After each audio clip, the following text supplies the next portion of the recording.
Carta a los Romanos, capítulos 5 al 8, la vida nueva en Cristo y en el Espíritu. Después de haber recorrido en el día anterior los primeros capítulos de la carta a los Romanos, hoy entramos en uno de los bloques más profundos y hermosos de toda la enseñanza de San Pablo, Romanos 5 a 8. Si en Romanos 1:4 descubrimos que todos necesitamos la gracia de Dios y que esa gracia se recibe por la fe, ahora San Pablo nos muestra qué produce esa gracia en la vida del creyente. Este es el corazón espiritual de la carta. Aquí Pablo no solo habla de perdón, sino de vida nueva. No solo habla de ser justificados, sino de ser transformados. No solo habla de dejar atrás el pecado, sino de comenzar a vivir como hijos de Dios, guiados por el Espíritu Santo. En Romanos 5:1-2 Pablo afirma: justificados entonces por la fe, estamos en paz con Dios por medio de nuestro Señor Jesucristo. Esta frase abre el camino de este bloque. La primera consecuencia de la gracia es la paz con Dios. No se trata simplemente de tranquilidad emocional, sino de una reconciliación profunda. El ser humano, herido por el pecado, ya no está separado de Dios. Por Cristo ha sido reconciliado. Esta paz es uno de los frutos más necesarios en la vida espiritual. Muchas personas viven cargadas por culpa, miedo, ansiedad religiosa o sensación de no ser dignas. Romanos nos recuerda que la salvación no empieza en nuestra perfección, sino en la acción de Cristo. La paz con Dios no se construye desde el orgullo, sino desde la fe humilde que acepta ser salvada. Luego Pablo introduce una enseñanza muy importante sobre el sufrimiento. En Romanos 5:3-5 dice que incluso las tribulaciones pueden producir paciencia, virtud probada y esperanza. Y añade que la esperanza no defrauda, porque el amor de Dios ha sido derramado en nuestros corazones por el Espíritu Santo que nos ha sido dado. Aquí aparece claramente el Espíritu Santo como don interior. No es solo una fuerza externa, es el amor de Dios derramado en el corazón. En Romanos 5, 6, 8, Pablo recuerda que Cristo murió por nosotros cuando todavía éramos pecadores. Esta es una de las afirmaciones más consoladoras de la carta. Dios no esperó a que fuéramos buenos para amarnos, no esperó a que todo estuviera ordenado para entregarnos a su Hijo. Cristo se entregó por nosotros cuando aún estábamos necesitados de salvación. Esto revela la profundidad de la misericordia divina. En Romanos 5:20 Pablo dice: donde abundó el pecado, sobreabundó la gracia. Esta frase puede ser una de las claves espirituales del día. No significa que el pecado no importe, significa que la gracia de Dios es más grande que nuestra miseria. Allí donde la historia humana parece marcada por la caída, Cristo abre una historia nueva. Allí donde el pecado dejó heridas, la gracia puede levantar, sanar y restaurar. Este mensaje es fundamental para quienes sienten que han fallado demasiado, que han perdido demasiado tiempo o que ciertas heridas ya no pueden ser transformadas. San Pablo no predica una gracia débil, predica una gracia sobreabundante. La vida cristiana nace cuando creemos que Dios puede hacer más grande su misericordia que nuestras caídas. Por eso, después de Pentecostés, volver a Romanos 6 nos ayuda a recordar nuestra identidad bautismal. El Espíritu Santo no actúa en nosotros como si empezara desde cero, actúa en una vida ya marcada por el bautismo, llamada a crecer en santidad, libertad y comunión con Cristo. Pablo insiste en que no podemos seguir viviendo como esclavos del pecado. En Romanos 6:11 dice: considérense muertos al pecado y vivos para Dios en Cristo Jesús. Esta frase es exigente, pero liberadora. El cristiano no está condenado a repetir siempre la misma historia. En Cristo ha recibido una nueva posibilidad de vida. Sin embargo, Pablo es realista. Sabe que el creyente experimenta una lucha interior. Por eso, en Romanos 7, Describe el drama de quien desea hacer el bien, pero descubre dentro de sí una fuerza que lo inclina al mal. En Romanos 7:19 dice, no hago el bien que quiero, sino el mal que no quiero. Esta frase expresa una experiencia muy humana. Muchas veces sabemos qué es lo correcto, deseamos cambiar, queremos ser fieles, pero sentimos una tensión interior. Este capítulo no debe leerse como una derrota definitiva, sino como una descripción sincera de la lucha espiritual. San Pablo no idealiza al creyente. La vida cristiana no consiste en fingir que no hay combate interior, consiste en reconocer que necesitamos ser liberados por Cristo. Por eso en Romanos 7, 24, 25 exclama, infeliz de mí, ¿quién me librará de este cuerpo de muerte? Gracias sean dadas a Dios por Jesucristo nuestro Señor.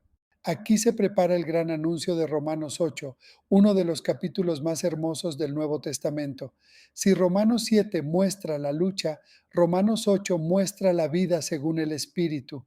Pablo comienza diciendo en Romanos 8:1, no hay condenación para los que están en Cristo Jesús.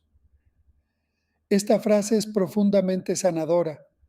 Quien está en Cristo no vive bajo una sentencia de condena, sino bajo una gracia de liberación. Romanos 8 presenta la vida cristiana como una existencia guiada por el Espíritu. En Romanos 8, 5, 6, Pablo distingue entre vivir según la carne y vivir según el Espíritu. No se trata simplemente de oponer cuerpo y alma, como si el cuerpo fuera malo. Carne, en el lenguaje paulino, se refiere a la condición humana cerrada a Dios, dominada por el pecado, el egoísmo y la autosuficiencia. Vivir según el Espíritu significa dejarse conducir por Dios, abrir el corazón a su gracia y permitir que el amor de Cristo ordene la existencia.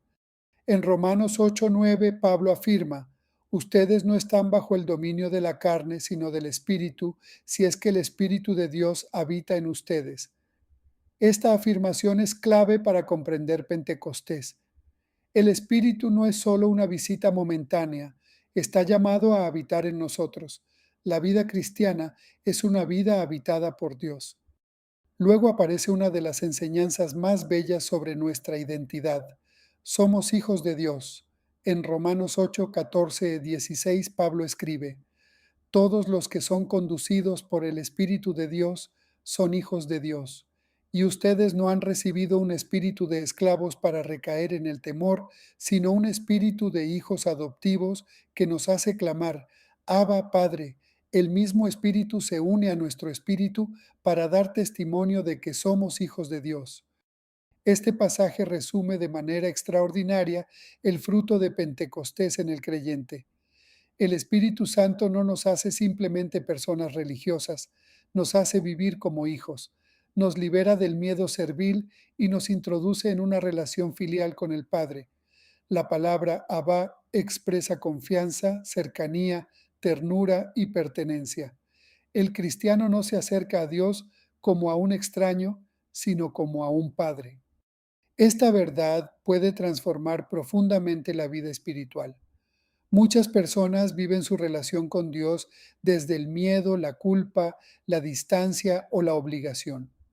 Romanos 8 nos recuerda que el Espíritu Santo nos enseña a llamar a Dios Padre, no porque Dios deje de ser santo y majestuoso, sino porque en Cristo hemos sido adoptados como hijos. Pero Pablo no desconoce el sufrimiento. En Romanos 8:18 afirma, los sufrimientos del tiempo presente no se pueden comparar con la gloria futura que se revelará en nosotros. La vida según el Espíritu no elimina automáticamente todas las dificultades. El creyente sigue enfrentando pruebas, dolores, pérdidas y luchas, pero ahora las vive desde una esperanza nueva. En Romanos 8:26, Pablo añade una enseñanza profundamente consoladora. El Espíritu viene en ayuda de nuestra debilidad porque no sabemos orar como conviene, pero el Espíritu mismo intercede por nosotros con gemidos inefables. Esta frase tiene una enorme fuerza espiritual. incluso cuando no sabemos orar, cuando nos faltan palabras, cuando el cansancio es grande o el corazón está confundido, el Espíritu ora en nosotros. Esto nos enseña que la oración no depende solo de nuestra capacidad. El Espíritu Santo es nuestro maestro interior de oración. Él sostiene la fe cuando no sabemos cómo expresarla. Él intercede en lo profundo. Él traduce nuestras lágrimas, silencios y búsquedas ante el Padre. Más adelante, en Romanos 8:28, Pablo afirma, sabemos que Dios dispone todas las cosas para el bien de los que lo aman. Esta frase no significa que todo lo que ocurre sea bueno en sí mismo. Significa que Dios puede obrar incluso en medio de situaciones difíciles, conduciendo la historia hacia un bien mayor. Esta es una fe madura, confiar en que Dios no pierde el control de nuestra vida, aunque nosotros no entendamos todo. El capítulo alcanza una cima espiritual en Romanos 8, 31-39. Pablo pregunta, si Dios está con nosotros, ¿quién estará contra nosotros? Luego afirma que nada podrá separarnos del amor de Dios manifestado en Cristo Jesús, ni la tribulación, ni la angustia, ni la persecución, ni la muerte, ni ninguna criatura podrá separarnos de ese amor. Este cierre es una proclamación de esperanza. La vida nueva en el Espíritu no se sostiene en la ausencia de problemas, sino en la certeza de un amor que no abandona. Pentecostés continúa cuando el creyente vive desde esa certeza. Soy amado, soy hijo, soy guiado, soy sostenido, nada puede separarme del amor de Dios. Este día nos invita a revisar cómo estamos viviendo nuestra fe. ¿Vivimos como personas reconciliadas con Dios o seguimos cargando condenas interiores? ¿Vivimos como bautizados que caminan en vida nueva o como esclavos de antiguas cadenas? ¿Vivimos como hijos o como siervos llenos de miedo? ¿Permitimos que el Espíritu ore en nosotros y nos conduzca? La gran enseñanza de este bloque puede resumirse así. La Pascua de Cristo se convierte en vida nueva dentro de nosotros por la acción del Espíritu Santo. No basta recordar que Jesús resucitó. Estamos llamados a vivir como resucitados. No basta celebrar que el Espíritu descendió en Pentecostés. Estamos llamados a dejarnos conducir por Él en la vida diaria. Hoy pidamos al Señor que esta palabra no se quede en enseñanza, que se convierta en experiencia, que podamos decir con San Pablo, el amor de Dios ha sido derramado en nuestros corazones por el Espíritu Santo, que podamos caminar en una vida nueva, que podamos clamar con confianza, Abba, Padre, que podamos creer, incluso en medio de las pruebas, que nada podrá separarnos del amor de Dios manifestado en Cristo Jesús. Para meditar, ¿estoy viviendo como una persona reconciliada con Dios o sigo cargando condenas interiores? ¿Qué significa para mí caminar en una vida nueva desde mi bautismo? ¿En qué áreas de mi vida necesito dejar de actuar desde el miedo y empezar a vivir como hijo de Dios? ¿Creo realmente que el Espíritu Santo ora en mí y viene en ayuda de mi debilidad? ¿Qué situación necesito mirar hoy desde la esperanza de Romanos 8?